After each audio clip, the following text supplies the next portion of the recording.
ಇವಾಗಿರೋ ಸೆಕೆಗೆ ದೇಹನ ಎಷ್ಟು ತಂಪಾಗಿಟ್ಕೊಂಡ್ರೂ ಸಾಕಾಗೋದೇ ಇಲ್ಲ. ಹಾಗಾಗಿ ನಾವು ಹೆಚ್ಚು ಹೆಚ್ಚು ತರಕಾರಿ ಸೊಪ್ಪನ್ನು ತಿಂತಾ ಇರಬೇಕಾಗುತ್ತೆ.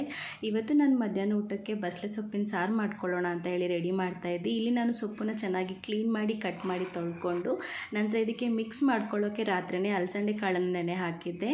ಒಂದು ಕುಕ್ಕರ್ಗೆ ಅಲಸಂದೆ ಕಾಳು, ಬಸಳೆ ಸೊಪ್ಪಿನ ದಂಟು, ಬಸಳೆ ಸೊಪ್ಪು, ಸ್ವಲ್ಪ ಅರಿಶಿನ, 1 ಸ್ಪೂನಷ್ಟು ಉಪ್ಪು, 1 ಲೋಟದಷ್ಟು ನೀರನ್ನು ಹಾಕ್ಕೊಂಡು 2 ರಿಂದ 3 ವಿಜಿಲ್ ಕೂಗಿಸ್ತಾ ಇದ್ದೀನಿ. ಇದು ಕೂಗೋಷ್ಟರಲ್ಲಿ ಮಸಾಲೆಗೆ ರೆಡಿ ಮಾಡಿಕೊಂಡೆ.